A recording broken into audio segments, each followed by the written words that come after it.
বাইতুল আমান জামে মসজিদ কর্তৃক আয়োজিত তৃতীয় বার্ষিক তাফসীরুল কোরআন মাহফিলের সম্মানিত সভাপতি জনাব মোহাম্মদ রাশেদ আলী ভুইয়া সাহেব আলোচনা করেছেন হযরতুল আল্লাম হযরত মাওলানা মুহাম্মদ আলী আশরাফ কুতুবপুরী সাহেব, সম্মানিত মুহাদ্দিস চান্দিনা আল আমিন কামিল মাদ্রাসা, দিগার হযরত উলামায়ে কেরাম, সম্মানিত অতিথিবৃন্দ, আমার সামনে উপবিষ্ট এলাকার ধর্মপ্রাণ মুসলমান ভাই ও বন্ধুরা, আল্লাহ পাকের দরবারে আলিশানে শুকরিয়া জ্ঞাপন করছি। আল্লাহ পাক আমাদের সকলকে আজকের এই বেহেশতের বাগানে, জান্নাতের বাগানে আসার বসার, গভীর রজনী পর্যন্ত থাকার তৌফিক দান করেছেন। তাই আমরা সকলে পড়ছি আলহামদুলিল্লাহ। লক্ষ কোটি দুরূদ সালাম প্রেরণ করছি সুদূর থেকে সুদূর সোনার মদিনায়। সম্মানিত হাজিরিন, রাত অনেক হয়েছে, রাত গভীর হয়েছে, আরো গভীরতার দিকে যাচ্ছে। লম্বা চড়া আলোচনা করব না, অল্প কিছুক্ষণের মধ্যেই মোনাজাত হবে, দোয়া হবে, তাবারুক নিয়ে আপনারা বাড়িতে যাবেন ইনশাআল্লাহ।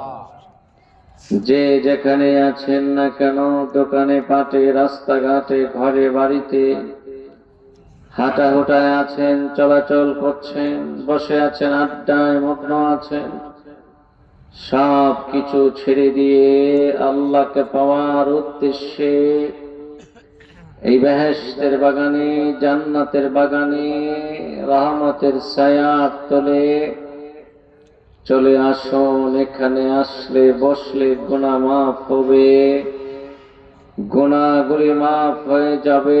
এখানে আসলে বসলে আমলনামায় সওয়াব লিখে দেওয়া হবে। শুধু তাই নয়, যারা এখানে এসেছেন, বসেছেন, ফেরেশতাদের নূরের গালিচার সংবর্ধনা পেয়েছেন। যারা এসেছেন, বসে গেছেন, ফেরেশতাদের আহলান এবং সাহলান পেয়েছেন। যারা এসেছেন, বসেছেন, আল্লাহর কুদরতি নজরের মধ্যে চলে এসেছে। সম্মানিত হাজিরিন, ভাই ও বন্ধুরা, আজকে আমরা যারা ধৈর্যের সাথে বসে আছি, আমাদের জন্য আজরে আজিম আছে, অনেক বেশি সওয়াব, অনেক বেশি নেকি আমাদের জন্য আছে। শুধু তাই নয়, কবরে গেলে শান্তি আছে, আখিরাতে জান্নাত আমাদের জন্য আছে ইনশাআল্লাহ। ভাইরা, সম্মানিত হাজিরিন, আজকে বসেছিলাম, সওয়াব পেয়েছি, বসে থাকবো, সওয়াব পাবো। সওয়াবের আমাদের খুব বেশি প্রয়োজন। সওয়াব ছাড়া চলা যায় না, সওয়াব ছাড়া চলতে পারবেন না। আখিরাতের পথ সওয়াব ছাড়া চলা যাবে। মৃত্যু যখন হয়ে যাবে, মরণ যখন হবে, চক্ষু দুটা যখন বন্ধ হয়ে যাবে, সেদিন থেকে সওয়াব কি জিনিস, সওয়াব কারে কয়, নেকি কারে কয়, আমরা বুঝতে পারবো। দুনিয়ায় আমরা ব্যবসা বুঝি, বাণিজ্য বুঝি, কৃষি কাজ, চাকরি বাকরি, প্রবাস বিদেশ সবই বুঝি, কিন্তু সওয়াব বেশি অর্জন করলে বেশি মর্যাদা পাওয়া যাবে, আল্লাহর জান্নাতের আলিশান মাকাম পাওয়া যাবে, সেদিকে আমাদের তেমন খেয়াল নাই বললেই চলে। ঠিক কিনা বলে? আমাদের আখিরাতের দিকে, আল্লাহর জান্নাতের পথে অগ্রসর হতে হবে। যারা জান্নাতের দিকে দৌড়ায়, যারা আল্লাহর দিকে যেতে চায়, যারা আল্লাহর দিকে যে পথ চললে আল্লাহর দিকে যাওয়া যাবে, বেহেশতে যাওয়া যাবে, ওই পথে যারা চলে, তারা যদি এক কদম যায়, আল্লাহ তাআলা তার জন্য 2 কদম আসবে। সুবহানাল্লাহ। দুনিয়ার কোন মানুষ যদি জান্নাতের পথে, আল্লাহর পথে, হেদায়েতের পথে 1 হাত আসে, আল্লাহ তার দিকে 2 হাত যায়। যে আল্লাহর দিকে হাইটা যায়, আল্লাহ দৌড়ায় আসে। যে আল্লাহর দিকে দৌড়ায়া দৌড়ায়া যায়, আল্লাহ উড়াল দিয়া বান্দার কাছে পৌঁছে যায়। সম্মানিত ভাইরা, বন্ধুরা, যারা কষ্ট করে এসেছেন এই জান্নাতের বাগানে, আপনি এসেছেন কষ্ট করে, আল্লাহ পাক গুনাহ মাফের মাধ্যমে, আপনার আমলনামা সওয়াব দিয়ে ভরপুরের মাধ্যমে আল্লাহ তাআলা আপনাদের দিকে এগিয়ে এসেছে। আল্লাহ তাআলা আপনাদের দিকে এগিয়ে এসেছেন, কপাল খুলেছে, ভাগ্যের পরিবর্তন হয়েছে, নেকি পেয়েছেন। জান্নাতের আরাম আয়েশের কোনো সীমা আমাদের থাকবে না ইনশাআল্লাহ। ঠিক কিনা বলেন? কষ্টের বিনিময়ে মিষ্টি পাওয়া যায়, কষ্ট না করলে মিষ্টি পাওয়া যায় না। দুনিয়ায় কাজ না করলে বেতন পাওয়া যায় না, বদলি না দিলে রোজ পাওয়া যায় না, ব্যবসা না করলে মুনাফা পাওয়া যায় না, চাকরি না করলে বেতন পাওয়া যায় না। ঠিক আল্লাহর জন্য আমল না করলে সওয়াব পাওয়া যাবে না। আল্লাহকে খুশি করার জন্য নেক কাজ না করলে নেকি পাওয়া যাবে না। গোলামি না করলে, ইবাদত না করলে আল্লাহর জান্নাত পাওয়া যাবে না। আল্লাহর জান্নাত কোন মামুর বাড়ির আবদার নয়, যে চাবে সে পেয়ে যাবে। যদি কেউ জান্নাতে যেতে চায়, তার জন্য আমল করা লাগবে, নেক কাজ করা লাগবে, তার জন্য কষ্ট করতে হবে। কষ্ট করলেই তো আল্লাহ পাক সওয়াব দিবেন, সওয়াব সংগ্রহ হলেই তো আল্লাহর জান্নাতের আলিশান মাকাম আপনি পেয়ে যাবেন। ঠিক কিনা বলেন? সম্মানিত হাজিরিন ভাইয়েরা আমার, এই যে কষ্ট করে এসেছেন আর ধৈর্যের সাথে বসে আছেন, কষ্ট করলে আর ধৈর্য ধরলে আল্লাহ পাক বেগাইরে হিসাব দান করে দেয়। ধৈর্য লাগে, সব কাজে ধৈর্য লাগে। যারা এনে বইছেন তাদের ধৈর্য আছে, আর যারা রাস্তাঘাটে চলাফেরা করছেন তাদের ধৈর্য নাই বললেই চলে। ঠিক না? একদল মানুষ দেখবেন, তারা মসজিদে গেলে তাদের মন টিকে না, তারা মাহফিলে আসলে তাদের মন টিকে না, মন বসে না। তারা বাজারে ঘুরতে মনে চায়, বাজারে ঘুরলে তাদের মন ছটফট করে না। মাহফিলে, মসজিদে, ইবাদতখানায় বসলে তাদের মন ছটফট করতে থাকে। ঠিক না? সম্মানিত হাজিরিন, প্রত্যেকটা কাজের জন্য ধৈর্য লাগে। আমরা মনে করি শুধুমাত্র পরীক্ষায় পতিত হলে, আমরা মনে করি শুধুমাত্র বিপদে পড়লে ধৈর্য ধরতে হয়। না, শুধু বিপদে ধৈর্য নয়, ধৈর্য আছে, লাগে ইবাদতে, ধৈর্য লাগে গুনাহ থেকে বাঁচতে, গুনাহ থেকে বাঁচতে ধৈর্য লাগে, ইবাদতে ধৈর্য লাগে। ধৈর্য না থাকলে মসজিদে ঢুকে আর বাইরে হয়। কি ঠিক না? আছে না? যারা মসজিদে ঢুকে প্রবেশ করে আর সাথে সাথে বাইরে হওয়ার জন্য ছটফট করে, বুঝবেন তাদের ধৈর্য নাই। যারা মাহফিলে আসে, কোন রকম বসে আবার চলে যাওয়ার চেষ্টা করে, তাদেরও ধৈর্য নাই বললেই চলে। ঠিক না? ধৈর্য অনেক বড় ইবাদত। ধৈর্য ধরলে অনেক বড় নেকি পাওয়া যায়। ধৈর্য ধরলে আল্লাহকে সঙ্গী বানানো যায়। সুবহানাল্লাহ। আল্লাহ পাক কোরআনে বলেছেন, ইন্নাল্লাহা মা'আস সাবিরিন। আমার আল্লাহ বলেন, নিঃসন্দেহে যারা ধৈর্য ধারণ করবে আল্লাহ পাক তাদের সঙ্গী হয়ে যাবে। আপনি ধৈর্য ধরে দেখেন, আল্লাহরে সাথী বানাইতে পারবেন। সহজে আল্লাহকে বন্ধু বানাইতে পারবেন না, সাথী বানাইতে পারবেন না। আল্লাহকে সহজে যদি কাছে টানতে চান, আল্লাহকে যদি কাছে পেতে চান, আল্লাহকে নিজের সঙ্গী বানাইতে চান, তাহলে ধৈর্য ধরবেন বিপদে আপদে, ধৈর্য ধরবেন আমলে, ধৈর্য ধরবেন গুনাহ থেকে বাঁচার জন্য। গুনাহ থেকে বাঁচার জন্য কি ধৈর্য লাগে না? মন চায় গুনাহ করতে, ধৈর্য ধরলেন। মন চায় চুরি করতে, ডাকাতি করতে, রাস্তায় টাকা পড়ে রয়েছে, উঠাইয়া পকেটে লইতে মনে চায়, তাই না? ইবলিসে কয় 500 টাকা পড়ে রয়েছে, আরে সারাদিন কাম করলে না 500 পাবি। শয়তানে কয় 1000 টাকার নোট পড়ে আছে, তুই কতক্ষণে কাজ করে 1000 টাকার নোট কামাই করবি, লইয়া ল পকেটে ল, কে দেখবো? দেখার মতো আশেপাশে কেউ নাই।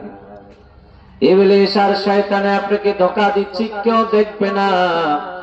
আপনি যদি আল্লাহকে ভয় করেন, আল্লাহর ভয় যদি আপনার অন্তরে থাকে, আপনি চিন্তা করবেন যে কেউ না দেখলেও যিনি দেখেন তিনি আমার আল্লাহ। ঠিক না? কেউ না দেখলেও যিনি দেখে তিনি কে? সম্মানিত হাজিরিন, ধৈর্যের গুণ এটা মহৎ গুণ, ধৈর্যের ফসল এটা বড় ফসল। ধৈর্য ধরলে আপনি অনেক বেশি সওয়াব পাবেন, অনেক বেশি রহমত আপনার উপরে নাজিল হবে। ইভেন আল্লাহ পাক আপনাকে বেগাইরে হিসাব দান করবেন। মাইকটা এলোমেলো হয়ে গেছে, এই মাইকটা সেটিং ঠিক করো।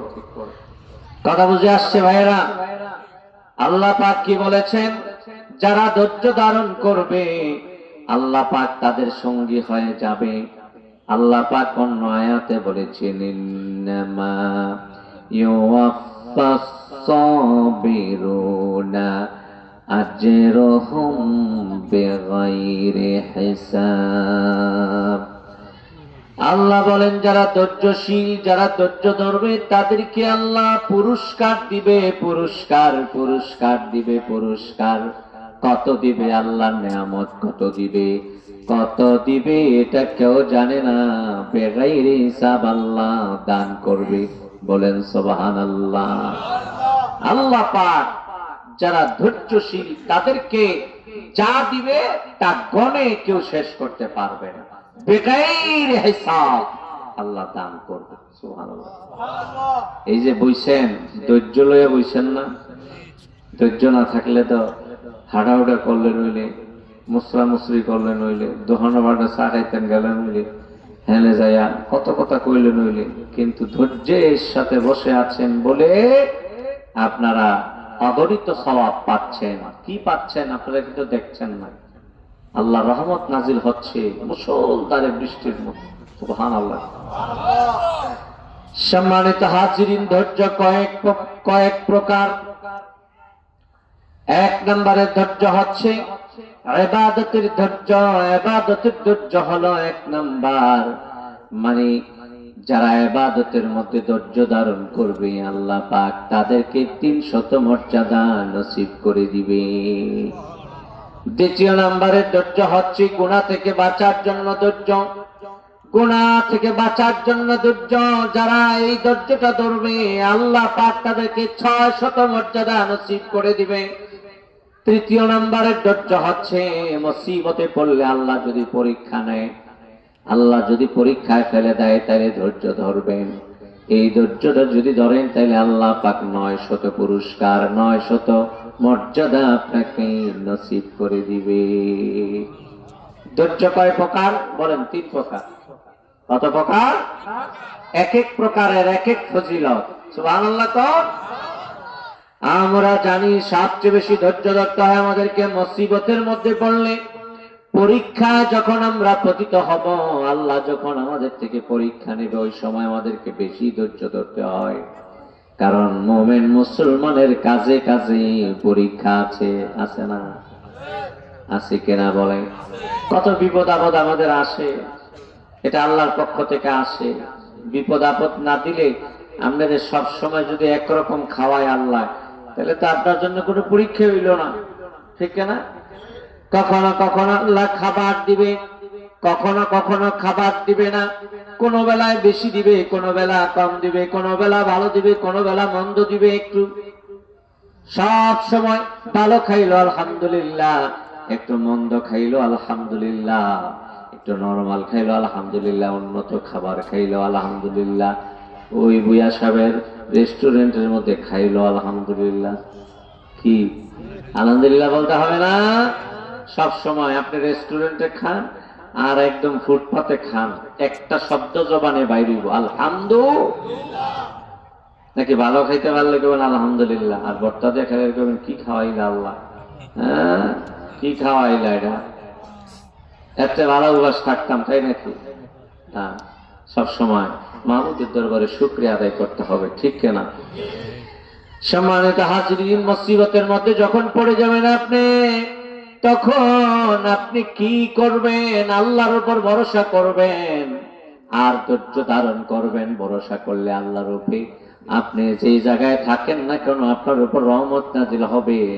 আপনি যদি ক্ষুধার্ত থাকেন, আপনার জন্য খাবারের ব্যবস্থা করে দিবে আমার আল্লাহ।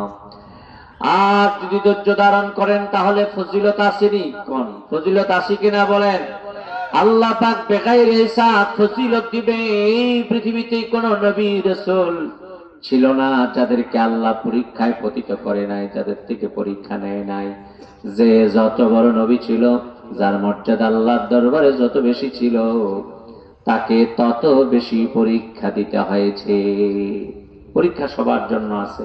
নবী রাসূলের পরীক্ষা ছিল, সাহাবায়ে কেরামের পরীক্ষা ছিল, তাদের পরীক্ষা ছিল অনেক কঠিন। আমাদের পরীক্ষা সহজ। কেমন সহজ? আল্লাহ করে করোনা দিয়ে পরীক্ষা করছে না? করোনার মুসিবত দিয়ে আল্লাহ পরীক্ষা করেছে। আবার শুনতেছে আরেকটা আইতাছে, কি জানি এটা কে, এটার নাম কি দিছে, এখনো নামটাও জানি না। এটা আইতাছে, আবার এই চীনের থেকে আইতাছে। হ্যাঁ, বাংলাদেশে বলে 3 জন মারা গেছে, 3 জন এ পর্যন্ত 3 জন মারা গেছে। লকডাউন বলে আবার আইতে পারে, কি কয়? এক লকডাউনে জীবন শেষ। যদি আয়া পড়েই তাইলে ধৈর্য ধরা লাগবো না? কথা কয় না।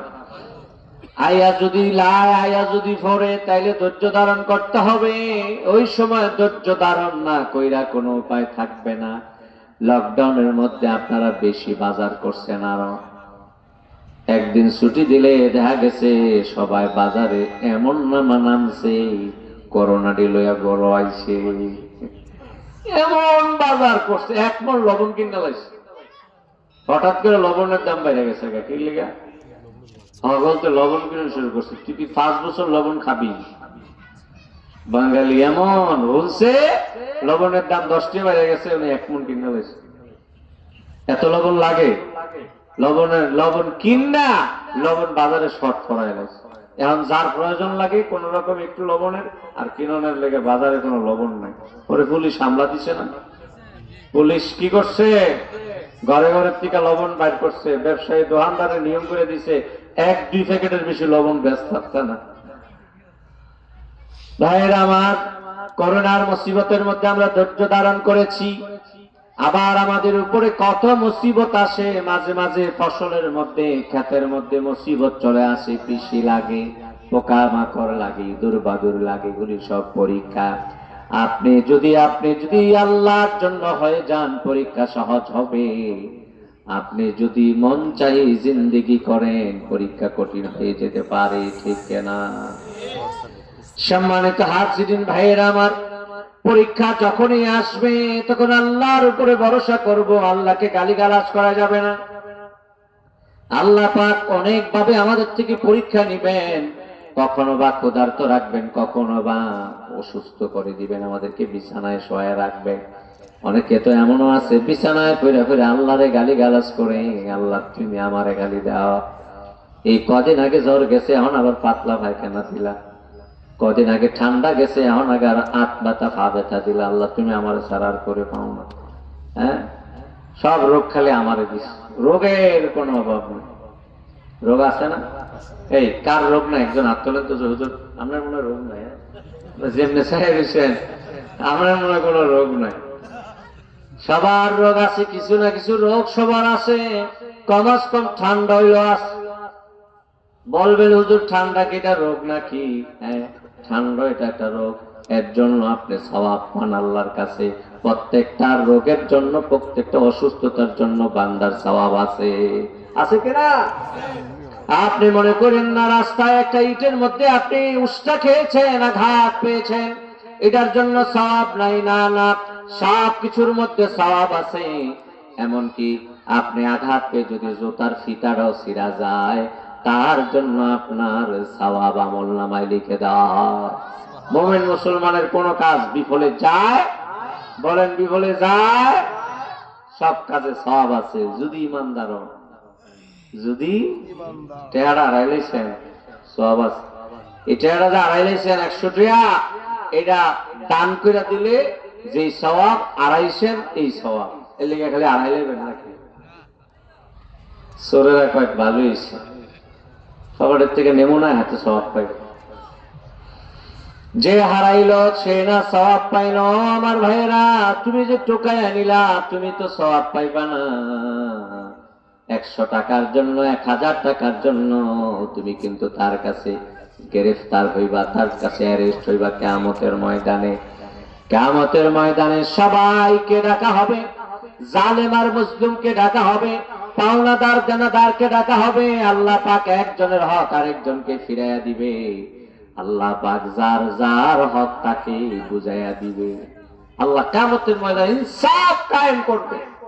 আপনি একজনকে ঘুষি দিয়েছেন, ব্যথা দিয়েছেন, এটার জন্য বিচার হবে। আপনি মনে করেন না আপনি ছাড় পেয়ে গেছেন, আপনি যে হন না কেন একজনকে আঘাত করে আপনি ছাড় পেয়ে গেছেন, আপনি এটা হিসাব করেন না। কিয়ামতের ময়দানে আল্লাহ ইনসাফ কায়েম করবে।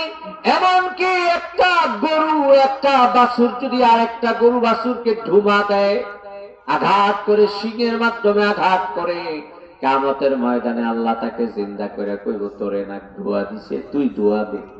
সুবহানাল্লাহ। ওদিন আল্লাহ ইনসাফ কায়েম করবে।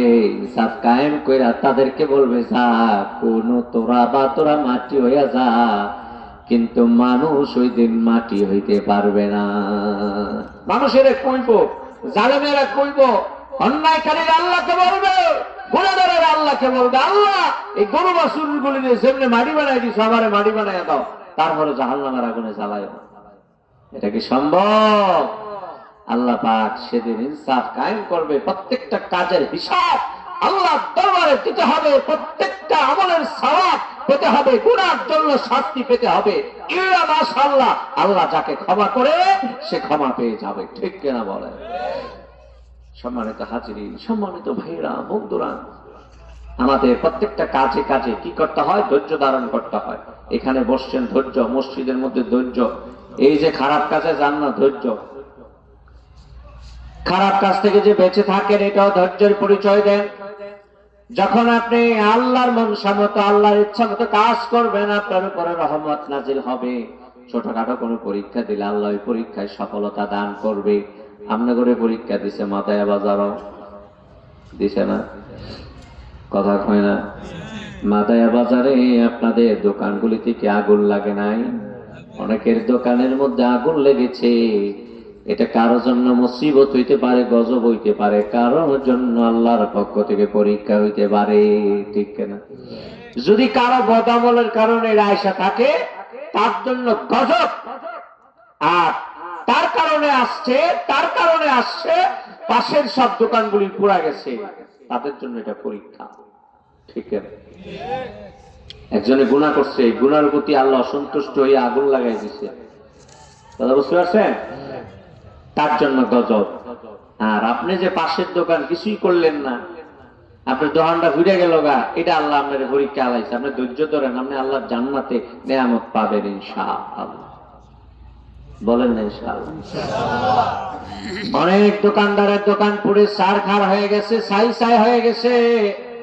আজকের এই মাহফিলে আমরা তাদের জন্য দোয়া করব, রব্বুল আলামিন যারা সব হারা হয়েছে, যারা দোকান হারা হয়েছে, ব্যবসা হারা হয়েছে, যারা ঘর হারা হয়েছে, যাদের সব সম্বলগুলি পুড়ে ছাই ছাই হয়ে গেছে, তুমি তাদের এই ক্ষতির পূরণ করে দাও। বলে না বলুন না আল্লাহুম্মা আমিন, বলুন না আল্লাহুম্মা আমিন। আল্লাহ তারা একদিক দিয়ে নিয়েছে, বলেন তো আল্লাহ আরেক দিক দিয়ে দিতে পারে কিনা? মুসলমান বলেন তো আরেক দিক দিয়ে দিতে পারে কিনা? বলেন। আল্লাহ পাক দোকানের মাধ্যমে নিয়েছে, আল্লাহ অন্য কোন মাধ্যমে আপনাকে আবার স্বাবলম্বী করে দিতে পারে। সব সময় আল্লাহর উপরে ভরসা রাখবেন। দোকানটা পুড়ে গেছে, কি হয়েছে? আল্লাহই তো করেছে, আপনি আল্লাহর উপর ভরসা রাখবেন। ওই আল্লাহর উপর ভরসার কারণে আল্লাহ আপনার জন্য যথেষ্ট হয়ে যাবে। ও মাইয়াতাওয়াক্কাল আলাল্লাহি ফাহুয়া হাসবুহু, যে বা যারা আল্লাহর উপরে ভরসা করবে, আল্লাহ তাদের জন্য যথেষ্ট হয়ে যাবে। ভরসা কার উপরে হবে? কার উপরে? মানুষের উপর ভরসা করে কি লাভ হবে? এই যে দোহানটি পুড়ে গেছে, কেউ আয়া চাইছে আমরা করে কথা কয় না। কেউ আয়া কইছে যে যার যার দোহান পুড়ে গেছে তারে 1 লাখ করে দেব, কি কইব কোন? যার যার ইয়ানাফসি ইয়ানাফসি, হ্যাঁ ইয়ানাফসি ইয়ানাফসি, যার যার চিন্তা আছে। আল্লাহ যেন এই ক্ষতির পূরণ করে দেয়, বলুন আমিন। আল্লাহ যেন এই দুঃখ ধূলিসাৎ করে দেয়, আল্লাহ যেন সবাইকে স্বাবলম্বী করে দেয়, বলুন আমিন। সম্মানিত হাজিরিন, সম্মানিত ভাইয়েরা, আমরা সব কাজে ধৈর্য ধরার চেষ্টা করব। ধৈর্য সব কাজে লাগে, মাহফিলও লাগে, মসজিদও লাগে, মাদ্রাসায় লাগে, হ্যাঁ ওয়াজে লাগে, বক্তার লাগে, শ্রোতার লাগে, সব কাজে ধৈর্য লাগে। আল্লাহ যেন ধৈর্যশীল বানায়, বলে নাম। আল্লাহ পাক ধৈর্যের কথা কোরআনের বিভিন্ন জায়গায় বলেছে। আল্লাহ শুধু ধৈর্যের কথা বলছে এমন না, আবার বলছে যে একজন যদি আরেকজনকে ধৈর্যের উপদেশ দেয় তাইলে এই লোকটা কামিয়াব। কথা বুঝেন নাই? একজন ধৈর্য ধরবেন আপনি এমন না, আরেকজন যদি ধৈর্যের কথা বলেন, ধৈর্যের উপদেশ দেন, যেমন একজনে মুসিবতে পড়ছে, আপনি বললেন আরে ধৈর্য ধর, আপনি বুঝাইলেন, নিচ্ছা বুচ্ছা দিলেন, আপনার কপাল খুলছে। সুবহানাল্লাহ বলবেন না? সম্মানিত হাজিরিন, ভাইয়েরা, বন্ধুরা, যারা ধৈর্য ধরবে তাদের জন্য আল্লাহ বেগাইর হিসাব কি দিবে। মুফাসসিরিনে কেরাম বলে, বান্দা যা পায়া খুশি হবে তাই আল্লাহ দিয়া খুশি করে দিবে। আপনি যেটা খাইলে খুশি, আল্লাহ এটাই দিব। এরপরে এমনটাও দিব আপনি যেটা চান না এটাও দিব। বেহেশতের মধ্যে এমন নিয়ামত আছে যেটি আমরা কল্পনাই করতে পারি না। কল্পনার জগতে আমরা এটা চিন্তাও করতে পারি না বেহেশতে কি পাবো। তো আমরা তো এটা চাওয়াটা আমাদের পক্ষে সম্ভবই না। আমরা চিনলে না চাবো, আমরা চিনলে না চাবো, আর সিনেমা যেহেতু চাইতে পারতাম না, পরে আল্লাহ যখন দিব বুঝবো এটা বড় নিয়ামত। এই ফলটা কি ফল আমরা জানিও না, আল্লাহ এমন ফল জান্নাতে আমাদেরকে দিবে। বলেন সুবহানাল্লাহ। আল্লাহ যেন দান করে, বলুন আমিন, বলুন আল্লাহুম্মা আমিন। সম্মানিত হাজিরিন, রাত গভীরতার দিকে যাচ্ছে, দেরি হবে না, দেরি করব না। আপনার জন্য তাবারুকের ব্যবস্থা আছে, আপনারা তাবারুক গ্রহণ করবেন ইনশাআল্লাহ। আর আগামী বছরের তাবারুকের জন্য কিছু কিছু আজকে রাখা যাবে।